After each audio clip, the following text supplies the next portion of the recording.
Nëse vuani nga hipertensioni, një lugë nga kjo do ju shpëtoj nga ky problem. Sipas një studimi të ri, është një produkt natyral që ndihmon në uljen e hipertensionit.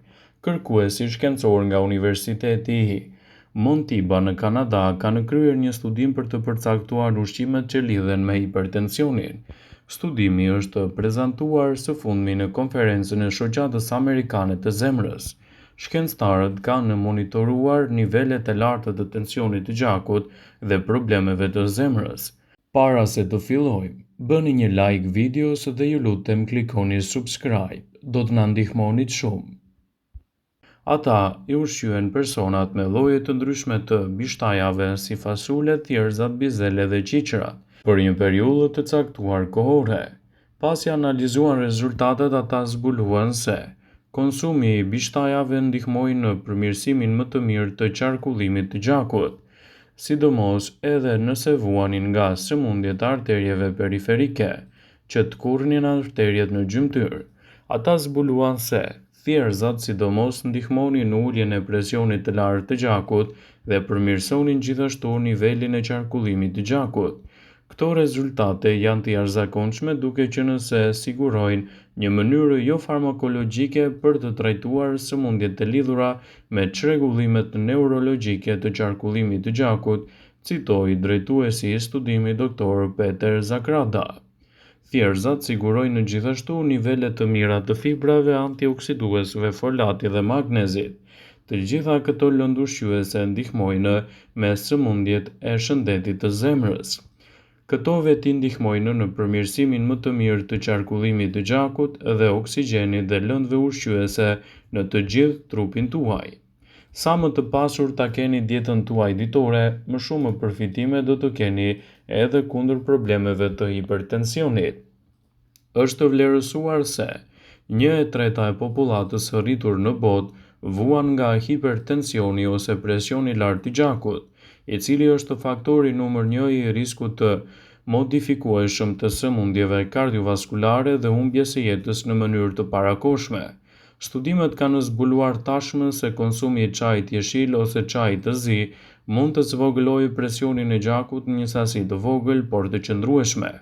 Katekinat, një lloj përbërësi fenolik që gjenden me bollëk tek çaji, mendohet se kontribon në vetitë e saj antihipertensive.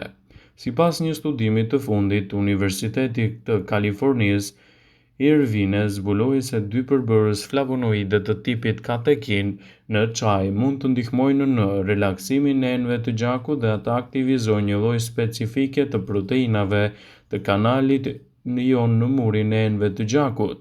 Kjo lejon që jonet e kaliumit të shpërndahen në qelizza për të zvogëluar ngacmueshmërinë dhe gjithashtu për të përmirësuar shëndetin tuaj, thotë studimi i botuar në Cellular Psychology and Biochemistry. Pavarësisht nëse çaji konsumohet i ftohtë ose i nxehtë, ai mund të aktivizojë vetitë e tij të dobishme antihipertensive, citon Dr. Geoffrey Abbott. Gjithashtu, grapefruit është një tjetër produkt fantastik që mund të shtohet në dietën e personave të cilët vuajnë nga hipertensioni. Ngrënia e frutave agrume të tilla siç janë për shembull portokalli, limoni dhe grapefruiti përmbajnë disa përbërës të cilët janë të dobishëm për shëndetin e zemrës suaj.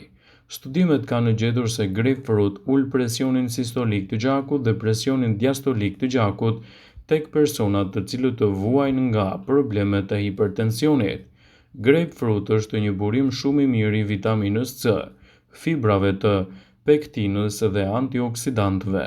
Lëvoret e grapefruit përmbajnë shumë polifenole që mund të pengojnë alfa-glukoziadazën dhe ndihmojnë në menaxhimin e hipertensionit, krahasuar me lëngun e portokallit. Lëngu i grapefruit mund të çojë në një rënje të madhe të presionit arterial, sidomos edhe pas konsumit të tij, cituan studiuesit. Lëngu i shegës.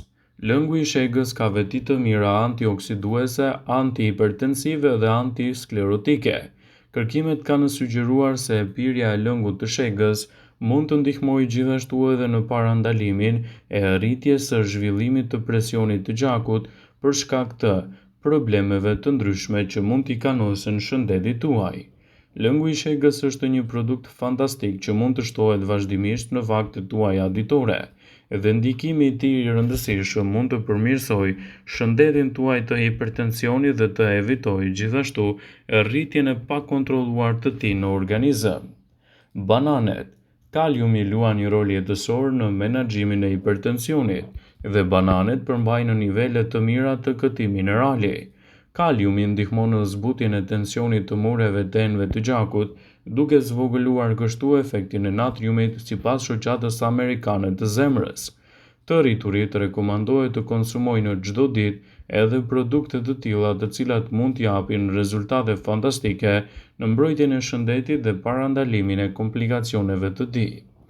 Hudhra. Hudhra është një tjetër perime shumë e njohur për efektet e saj antihipertensive. Alicin, një nga përbërësit që gjendet të hudhra, mendohet të jetë gjithashtu kryesisht përgjegjëse për vetitë e saj në uljen e presionit të gjakut.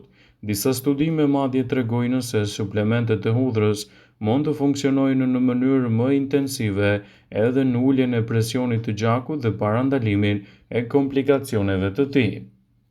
Është e rëndësishme që ushqyerjen tuaj ta bëni të bazuar në rastin tuaj konkret dhe të evitoni kështu komplikacionet të organizmit.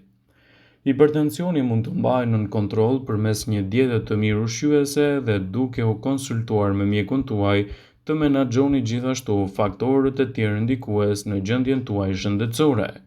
Studimet moderne të ushqyerjes tregojnë se konsumi i rregullt i fibrave bruto mund të zvogëlojë nivelin e kolesterolit në gjak, të parandalojë gjithashtu problemet të hipertensionit, sëmundjeve kardiovaskulare. Këto ushqime janë në të gjitha llojet të drithrave selino, presh, hudhër, zambak, spec jeshil, soje dhe të tjera. Gjithashtu përdorimi i tyre në kombinim me frutat mund të jetë një nga përzgjedhjet më të mira ushqyese në menaxhimin e shëndetit dhe lehtësimin e komplikacioneve të tij. Por tregoni një kujdes të veçantë me sasinë e kripës që shtoni në vaktet tuaja ditore. Shkurtoni sasinë e kripës. Nuk është për tu çuditur që kripa arrit shtypjen e gjakut. Një studim i publikuar në gushtin e vitit 2008 në American Journal of Clinical Nutrition e konfirmoi këtë. Studimi i më shumë se 11.000 njerëzve ka zbuluar se dieta, pra ushqyerit me sasi të larta të sodiumit, ishte i drejtpërdrejt lidhur me shtypjen e lartë të gjakut. Stresi është një faktor i madh ndikues në problemet të hipertensionit. Një shqyrtim i 107 studimeve të bëra për teknikat e zvogëlimit të stresit dhe shtypjes së gjakut ka zbuluar se meditimi, trajtimi i menaxhimit të stresit dhe relaksimi juaj progresiv i muskujve ishte për të gjithë efektin e uljes së shtypjes së gjakut. Gjithashtu një studim tjetër i prezantuar gjatë majit të vitit 2008 në mbledhjen vjetore të American Society of Hypertension ka zbuluar se dëgjimi i muzikës shqetësuese 30 minuta në ditë do të zvogëlojë kështu shtypjen e lartë të gjakut dhe mund të sjellë rezultate konkrete pozitive në shëndetin tuaj dhe lehtësimin e komplikacioneve të tij. Është e rëndësishme që nëse vuani nga hipertensioni, të hiqni nga dieta juaj konsumin e alkoolit. Ekspertët rekomandojnë jo më shumë se 1 gotë alkool në ditë për femrat dhe jo më shumë se 2 gota alkool të vogël në ditë për meshkujt. Ekspertët këshillojnë gjithashtu që është më mirë të mos e shtoni fare në dietën tuaj nëse keni luhatje të papritura të hipertensionit për të ndihmuar në një menaxhim më të mirë të shëndetit dhe për të evituar kështu komplikacionet e tij. Edhe pse sot rekomandohet që të rriturit të konsumojnë së paku 4700 mg të potasës në ditë dhe jo më shumë se 2300 mg të sodiumit, njerëzit mund të konsumojnë më shumë se kaq dhe kjo mund të ndikojë gjithashtu në rritjen e përgjithshme të niveleve të hipertensionit dhe krijimin e komplikacioneve të shëndetit të tyre. Një studim i vitit 2008 në Journal of Clinical Hypertension ka zbuluar se konsumi i sasive të larta të kripës në përditshmërinë e dietës suaj mund të ndikojë negativisht në çështjet tuaja shëndetësore dhe të krijojë gjithashtu komplikacione të theksuara të tij. Nëse jeni një person që vuani nga hipertensioni, tregohuni më të vëmendshëm me sasinë e kripës që shtoni në dietën tuaj. Konsumi i sasive të mëdha të saj mund të jetë një nga faktorët kryesor që nxit shfaqjen e komplikacioneve të shëndetit dhe gjithashtu rrit problemet në organizmin tuaj. Siguroni të konsumoni produktet e duhura. Vëmendje, ju bëj me dije se informacionet në këtë video kanë për qëllim që të plotësojnë, të mos e zhvendësojnë në këshillat e mjekut tuaj ose ofruesit të kujdesit tuaj shëndetësor, dhe nuk kanë për qëllim që të mbulojnë në të gjitha përdorimet e mundshme, masat paraprake, ndërveprimet ose dhe efektet e tyre negative për shëndetin tuaj. Pasi ta dëgjonit këtë video, do ju ftoja t'i bënit like dhe ta shpërndanit atë në profilin tuaj në mënyrë që të informohen dhe miqtë e tu. Ushqimet e pasur me magnez kanë gjithashtu mundësinë të ndihmojnë në kontrollin e hipertensionit. Një shqyrtim i fundit i studimeve ka zbuluar një lidhje intensive mes magnezit dhe hipertensionit. Për më shumë, studimet kanë lidhur marrjen e magnezit me zvogëlimin e riskut të goditjeve në tru dhe gjithashtu rritjen e shfaqjes së tij. Ushqimet e mira që përmbajnë magnez janë drithërat, orizi, kafeja, bajamet, gështenjat, fasulet, spinaqi dhe qumshti.